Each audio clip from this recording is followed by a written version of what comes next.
Morning बच्चों, मैं विभाकर मिश्रा कौशल्या देवी कन्या इंटर कॉलेज से आप लोगों के सामने रसायन विज्ञान का कुछ इम्पोर्टेंट टॉपिक डिस्कस करेंगे। आज हम लोग पढ़ेंगे विलयन के बारे में। विलयन, ठीक है। विलयन को हम लोग इंग्लिश में क्या बोलते हैं? सॉल्यूशन। विलयन को क्या बोलते हैं? सॉल्यूशन, ठीक है। देखिए, विलयन क्या होता है? दो या दो से अधिक पदार्थों के समांगी मिश्रण को क्या कहते हैं? विलयन कहते हैं, ठीक है। जैसे आपका क्या होता है, इसमें आपके दो घटक होते हैं, एक होता है विलेय, ठीक है, और एक होता है विलायक, ठीक है। विलेय को हम लोग क्या कहते हैं? सॉल्यूट कहते हैं, और इसको हम लोग क्या कहते हैं? सॉल्वेंट, ठीक है। तो कोई पूछे कि मतलब ये सब क्या है? ये आपके क्या है? विलयन के घटक हैं, ठीक है। कोई पूछे विलयन कैसे बनता है, तो विलयन आपका विलेय और विलायक दो चीजों से मिलकर बनता है, ठीक है। विलयन को हम लोग सॉल्यूट कहते हैं और विलायक को हम लोग सॉल्वेंट कहते हैं। जैसे मान लीजिए आपको शरबत बनाना है। क्या बनाना है? शरबत। तो शरबत में आपको क्या क्या चाहिए? एक तो चीनी चाहिए, ठीक है, और दूसरा क्या चाहिए? पानी, ठीक है। तो चीनी क्या है? इसको हम लोग विलेय कहते हैं, और इसको हम लोग क्या कहते हैं? विलायक कहते हैं, ठीक है। तो देखिए, विलेय और विलायक को आप लोग ऐसे भी जान सकते हैं कि आपका विलयन में जो पदार्थ अपेक्षाकृत कम मात्रा में होता है। अब देखो, मान लो शरबत बनाना है, तो मान लो एक जग पानी में शरबत बनाना है, तो क्या दो जग भर के चीनी डाल दो, बन जाएगा? नहीं बनेगा ना। यानी चीनी की मात्रा क्या होगा? कम होगा उसमें। तो यानी मतलब किसी भी विलयन में विलेय वो पदार्थ है जिसका मात्रा क्या होता है? कम होता है, और विलायक क्या होता है? जिसका मात्रा ज्यादा होता है, ठीक है। तो आपको शरबत बनाने के लिए क्या चाहिए? चीनी और पानी चाहिए। तो ये जो आपके इसके जो घटक हैं, एक तो क्या होता है? विलेय होता है, और एक क्या होता है? विलायक होता है, ठीक है। तो विलयन क्या होता है कि दो या दो से अधिक पदार्थों के समांगी मिश्रण को क्या कहते हैं? विलयन कहते हैं, ठीक है। और अब हमको पढ़ना है विलयन के प्रकार। विलयन के प्रकार, ठीक है। इसको हम लोग क्या बोलेंगे इंग्लिश में? Types of solution. देखिए, ये जो विलयन है, विलयन आपका मेनली टू टाइप का होता है, ठीक है। एक को हम लोग बोलते हैं संतृप्त विलयन,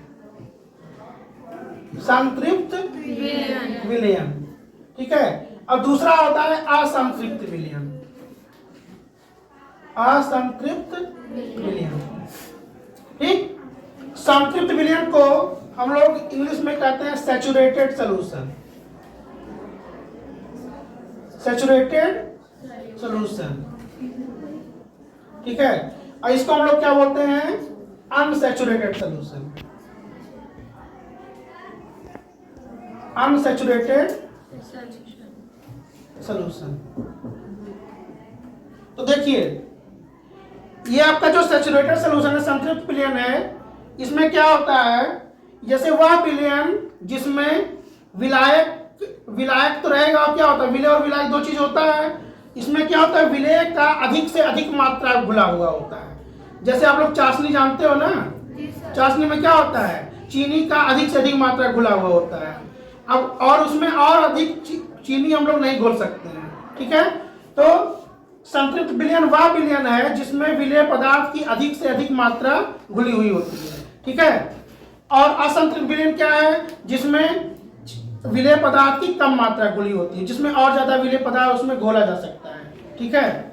तो अब क्या क्या हो गया? संतृप्त विलयन हो गया और असंतृप्त विलयन हो गया। तो आपका ये जो आपका आप जैसे रसगुल्ला वगैरह जो घर में बनाते हैं ना, रसगुल्ला या गुलाब जामुन, क्या करते हैं? चाशनी बनाते हैं ना, उसका सीढ़ा बनाते हैं ना, उसको क्या बोलते हैं? वो आपका सैचुरेटेड विलियन होता है, सैचुरेटेड सॉल्यूशन होता है। ठीक, इसी प्रकार से आपका और भी विलियन होता है। एक को हम लोग बोलते हैं तनु विलियन। ठीक है, एक तनु विलियन होता है और एक आपका क्या होता है? सांद्र विलियन होता है। ठीक है, तनु विलियन को हम लोग कहते हैं डाइल्यूट सॉल्यूशन, डाइल्यूट सॉल्यूशन। ठीक है, और सांद्र विलियन को हम लोग बोलते हैं कंसंट्रेटेड सॉल्यूशन, कंसंट्रेटेड सॉल्यूशन। अब देखिए, ये तनु और सांद्र, ये जो दो शब्द है, ये आपका परसेंटेज के ऊपर डिपेंड करता है। ठीक है, जैसे मान लो कोई पदार्थ है विलेय और विलायक। अब जैसे मान लो अगर आपका 50% से कम, ठीक है, 50% से अगर कम आपका, उसमें आपका पानी,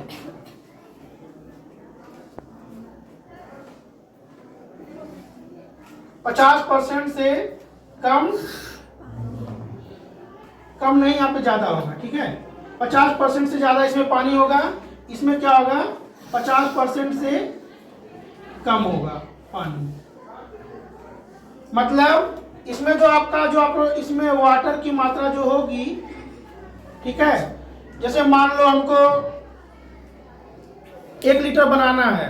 ठीक है, 1 लीटर हमको सोल्यूशन बनाना है, तो 1 लीटर सोल्यूशन में या 100 ml में मान लो आपका 40 ml, ठीक है, 40 ml रहेगा, या 40 से कम अगर रहेगा तो आपका तनु रहेगा। ठीक है, अगर मान लो पानी का मात्रा अगर मान लो हमको कम करना है, जैसे मान लीजिए सांद्र विलियन, जैसे मान लो क्या होता है, एक होता है सल्फ्यूरिक अम्ल होता है। मान लो सल्फ्यूरिक अम्ल हमको बनाना है, लैब में आपका होगा, मान लीजिए सल्फ्यूरिक अम्ल है, तो इसमें क्या किए, पानी की मात्रा हम कम डालें तो हमारा वो क्या हो जाएगा? वो सांद्र विलियन होगा। और अगर पानी की मात्रा हम ज्यादा डाल दिए तो क्या हो जाएगा? वो तनु हो जाएगा। जैसे आप लोग, जैसे जो लोग एल्कोहल जो लेते हैं, ठीक है, जो एल्कोहल का सेवन करते हैं, वो क्या करते हैं? पानी का मात्रा उसमें ज्यादा डालते हैं, मतलब उसको कहते हैं डाइल्यूट कर रहे हैं हम लोग। ठीक है, डाइल्यूट करने का मतलब उसमें पानी की मात्रा ज्यादा हमको मिलाना है। ठीक है, अब हम लोग आगे डिस्कस करेंगे कि विलयन की सांद्रता को प्रभावित करने वाले कारक। मतलब सांद्रता का मतलब क्या होता है? सांद्रता का मतलब होता है कि किसी पदार्थ में कितना विलेय पदार्थ घुला हुआ है। ठीक है, उसी को हम लोग क्या कहते हैं? सांद्रता।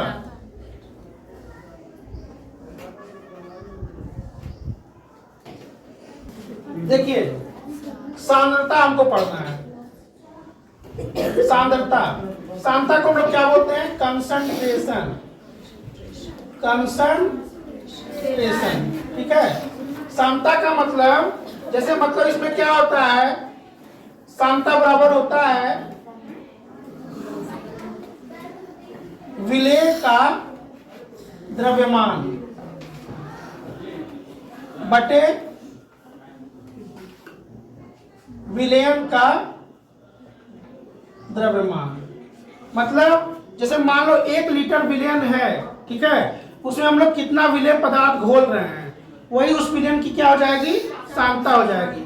अब सांद्रता को व्यक्त करने के लिए बहुत सारे टर्म होते हैं। जैसे मान लो है, एक है आपका द्रव्यमान प्रतिशत, ठीक है, ये आप लोग पढ़े होंगे, द्रव्यमान प्रतिशत। ठीक है, एक होता है आयतन प्रतिशत, आयतन प्रतिशत। ठीक है, ऐसे ही होता है मोलरता, मोलरता। ठीक है, और भी होते हैं ऐसे मोललता। ठीक, एक होता है मोल अंश,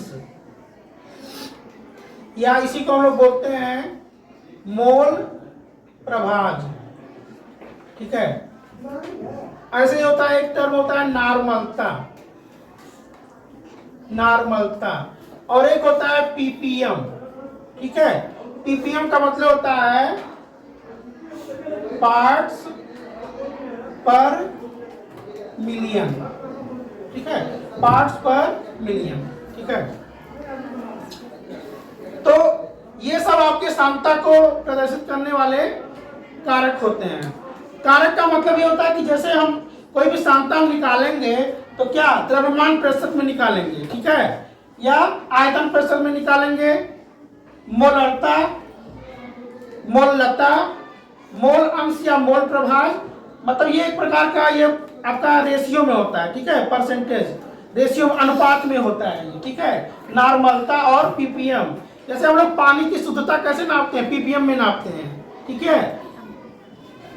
तो अब पहला हम लोग क्या पढ़ेंगे, इसमें द्रव्यमान प्रतिशत पढ़ेंगे।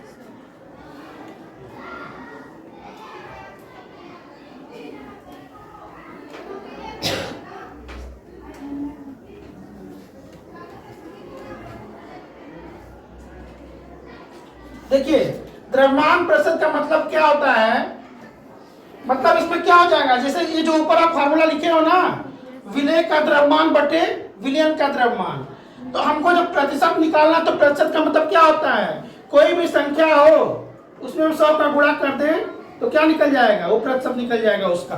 तो जैसे हमको क्या निकालना है, द्रव्यमान प्रतिशत निकालना है, तो क्या हो जाएगा, विलेय का द्रव्यमान बटे विलयन का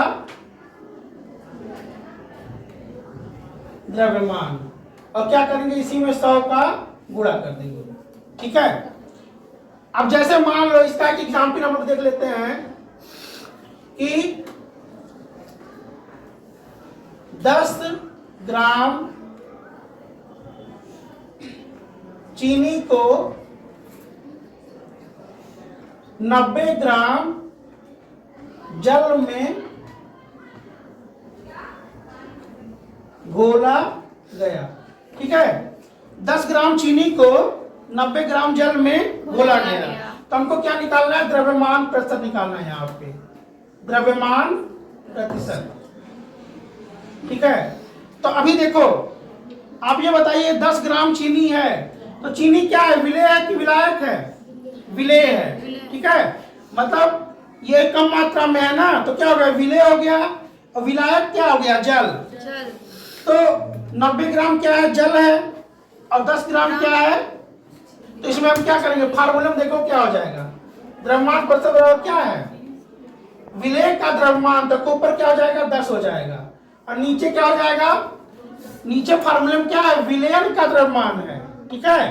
तो विलयन के द्रव्यमान में क्या होता है, विलेय और विलायक दोनों ना होते हैं, तो यहाँ पे क्या करेंगे, 10 और 90 क्या करेंगे, जोड़ देंगे, मतलब यहाँ पे 10 + 90 और इंटू क्या हो जाएगा, 100%, यानी आपका ये क्या हो गया, 10/100 इंटू 100%। तो देखो ये 100 से 100 क्या हो गया, कैंसिल हो गया, कितना हो गया, 10%।